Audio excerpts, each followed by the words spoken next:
இன்னைக்கு இந்த வீடியோவில் வந்து பார்த்தீங்க அப்படின்னா OCR image to text scanner இந்த ஆப் தான் வந்து பார்க்க போகிறோம். இந்த ஆப் நமக்கு யாருக்கு யூஸ் ஆகுன்னு வந்து பார்த்தீங்க அப்படின்னா ஸ்டூடெண்ட், அதுக்கப்புறம் ஆஃபீஸில் ஒர்க் பண்ணுறவங்க, அதுக்கப்புறம் பிஸ்னஸ் பீப்புளுக்குலாம் இந்த ஆப் வந்து கண்டிப்பாக ரொம்ப யூஸ்ஃபுல்லாக இருக்கும். ஸோ இந்த ஆப் நமக்கு என்னென்ன ஃபீச்சர்ஸ் இருக்குது அப்படின்னு சொல்லி வந்து பார்த்தலாம். இந்த ஆப் உங்களுக்கு வேணும் அப்படின்னா ப்ளே ஸ்டோர் வந்து ஓப்பன் பண்ணுங்க. அங்கே OCR image to text scanner அப்படின்னு டைப் பண்ணி சர்ச் பண்ணிங்க அப்படின்னா இந்த ஆப் வந்து வரும். இந்த ஆப்க்கான டேரக்ட் லிங்க் வந்து டிஸ்கிரிப்ஷன் கொடுத்துருக்கேன், செக் பண்ணி பாருங்க.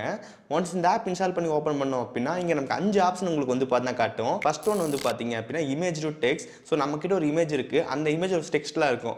அந்த டெக்ஸ்ட்லாம் நம்ம எக்ஸ்ட்ராக்ட் பண்ணி எடுத்துக்க முடியும். நெக்ஸ்ட் நமக்கு வந்து இமேஜ் டு PDF வந்து இருக்குது. நம்ம ஒரு இமேஜ் வச்சிருக்கோம், அதை வந்து PDF ஃபைலாக வந்து மாற்றிக்க முடியும். அதுக்கப்புறம் இமேஜ் டு வேர்டு வந்து இருக்குது, நம்ம இமேஜ் ஃபைல் வந்து வேர்டாக வந்து மாற்றிக்க முடியும். Next PDF to text and word அப்படின்னு இருக்குது. நம்ம PDF ஃபைல் இருக்க டெக்ஸ்ட் வந்து எக்ஸ்ட்ராக்ட் பண்ணிக்க முடியும். அதுக்கப்புறம் அந்த PDF ஃபைலை வேர்டாக வந்து கன்வெர்ட் பண்ணிக்க முடியும். அதுக்கப்புறம் பேட்ச் ஸ்கேன் ஆப்ஷன் வந்து இருக்குது. இந்த ஆப்ஷன் யூஸ் பண்ணி மல்டிபிள் டாக்குமெண்ட்டை வந்து ஒரே டைம் ஸ்கேன் பண்ணிக்க முடியும். இந்த மாதிரி சில ஃபீச்சர்ஸ் இந்த ஆப்பில் வந்து இருக்குது. ஃபர்ஸ்ட் நமக்கு வந்து இமேஜ் டு டெக்ஸ்ட். ஸோ இதை யூஸ் பண்ணி நம்ம இமேஜில் இருக்கிற டெக்ஸ்ட் வந்து எக்ஸ்ட்ராக்ட் வந்து பண்ணிக்க முடியும். இதை கிளிக் பண்ணீங்க அப்படின்னா ஃபர்ஸ்ட் உங்கள் ஃபோட்டோ வந்து கேலரியில் எது செலக்ட் பண்ணுற மாதிரி இருக்கும். தென் சைடில் ஸ்வைப் பண்ணீங்க அப்படின்னா ஃபோல்டர் வரும். அதுக்குள்ளே போய் நம்ம எந்த இடத்துல இமேஜ் இருக்குது அப்படின்னு செலக்ட் பண்ணிக்க முடியும். தென் மேலே நம்ம கேமரா சிம்பிள் வந்து இருக்கும். அதை யூஸ் பண்ணி நம்ம டேரெக்டாக கேமரா எடுத்து கூட அந்த ஃபோட்டோவில் இருக்கிற டெக்ஸ்ட் எக்ஸ்ட்ராக்ட் பண்ணி பண்ணிக்க முடியும். இப்போ எக்ஸாம்பிள் நான் இந்த டாக்குமெண்ட் வந்து ஒரு ஃபோட்டோ எடுத்துக்கிறேன். ஒன்ஸ் நம்ம ஃபோட்டோ எடுத்ததுக்கப்புறம் நமக்கு அட்ஜஸ்ட் பண்ணுற மாதிரி இருக்கும். ஒன்ஸ் அட்ஜஸ்ட் பண்ணிட்டு உங்களுக்கு வேணும் ரொட்டேட் பண்ணுறது, ஃப்ளிப் பண்ணுறது அந்த மாதிரிலாம் வந்து பண்ணிக்க முடியும். ரொட்டேட்லாம் பண்ணிவிட்டு மேலே டிக் கொடுத்தீங்க அப்படின்னா ஸ்கேன் ஆக ஸ்டார்ட் ஆயிரும். இப்போ நமக்கு ஸ்கேன் டெக்ஸ்ட் வந்து பாருங்கள், அந்த டாக்குமெண்ட்டில் என்ன டெக்ஸ்ட் இருந்துச்சோ அது அப்படியே நமக்கு எல்லாமே வந்துடும். தென் கீழே ஒரு சில ஆப்ஷன்ஸ்லாம் வந்து காட்டும். ஃபஸ்ட்டு காப்பி வந்து இருக்கும்.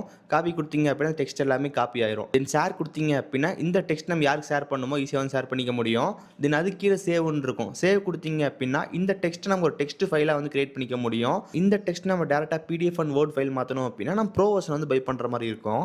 தென் அதுக்கு பக்கத்தில் டிரான்ஸ்லேட் ஆப்ஷன் வந்து இருக்குது. நம்ம டெக்ஸ்ட்டை வந்து பார்த்து ஈஸியாக வந்து டிரான்ஸ்லேட் வந்து பண்ணிக்க முடியும். இப்போ நம்ம டிஃபால்ட் ஹிந்தியில் வந்து இருக்குது.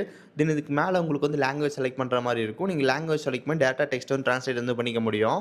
தென் லாஸ்ட்டில் நமக்கு வந்து கம்பேரன் இருக்கும். ஸோ கம்பேரன் வந்து பார்த்தீங்கன்னா நம்ம ஸ்கேன் பண்ண டாக்குமெண்ட் வந்து மேலே இருக்கும், டெக்ஸ்ட் கீழே இருக்கும். அந்த இமேஜில் இருக்க எல்லா டெக்ஸ்ட் நம்ம கரெக்டாக வந்துருச்சா அப்படின்னு சொல்லி கம்பேர் பண்ணி பார்த்துக்க முடியும். நெக்ஸ்ட் நமக்கு வந்து இமேஜ் டு PDF. ஸோ நம்ம கிட்ட இருக்கிற இமேஜ் வந்து ஸ்ட்ரைட்டாக வந்து PDF ஈஸியாக கிரியேட் பண்ணிக்க முடியும். PDFாக மாற்றுறதுக்கு டேரெக்டாக கேமராவில் ஃபோட்டோ எடுத்து மாற்றிக்க முடியும்.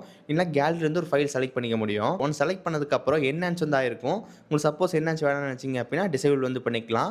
அதுக்கப்புறம் ஃபில்டர் வந்து இருக்குது, உங்களுக்கு வேணுன்ற மாதிரி ஃபில்டர் அப்ளை பண்ணிக்கலாம். தென் அதுக்கப்புறம் கிராப் அண்ட் ரொட்டேட் வந்து இருக்குது. நம்ம முதல்ல ஃபோட்டோ எடுத்து கிராப் பண்ணியிருப்போம், அதை சேஞ்சஸ் ஏதாவது பண்ணணும் அப்படின்னா சேஞ்சஸ் வந்து பண்ணிக்கலாம். தென் அதுக்கப்புறம் கிளியர் வந்து கொடுத்துருக்காங்க. அந்த டாக்குமெண்ட்டில் வந்து ஏதாவது சம் பார்ட் வந்து கிளியர் பண்ணணும்னு நினச்சிங்க அப்படின்னா நம்ம ஈஸியாக வந்து கிளியர் பண்ணிக்க முடியும். உங்களுக்கு எந்த இடத்துல வேணுமோ செலக்ட் பண்ணிங்க அப்படின்னா அந்த ஏரியா நமக்கு ஆட்டோமேட்டிக்காக ரிமூவ் ஆயிரும். தென் நெக்ஸ்ட் கொடுத்தீங்க அப்படின்னா அந்த ஃபைல் நம்மளால் வந்து PDF சேவ் பண்ணிக்க முடியும். இந்த ஆப்பில் நமக்கு இமேஜ் டு டெக்ஸ்ட், அதுக்கப்புறம் இமேஜ் டு PDF ரெண்டுமே ஃப்ரீயில் ஒர்க் ஆகுது. Image to word, PDF to text word, batch ஸ்கேன்லாம் நமக்கு வந்து பே பண்ணுற மாதிரி இருக்கும். உங்களுக்கு அந்த ஆப்ஷன்ஸ்லாம் கண்டிப்பாக வேணும்னு நினச்சிங்க அப்படின்னா நீங்கள் பே பண்ணிக்கலாம். ஓகே, இந்த ஆப்க்கு நான் அஃபிஷியல் லிங்க் வந்து கீழே டிஸ்கிரிப்ஷன் வந்து கொடுத்துருக்கேன். இந்த ஆப் உங்களுக்கு யூஸ் ஆகும் அப்படின்னு நினச்சிங்க அப்படின்னா ப்ளே ஸ்டோர் டவுன்லோட் பண்ணி யூஸ் பண்ணுங்கள்.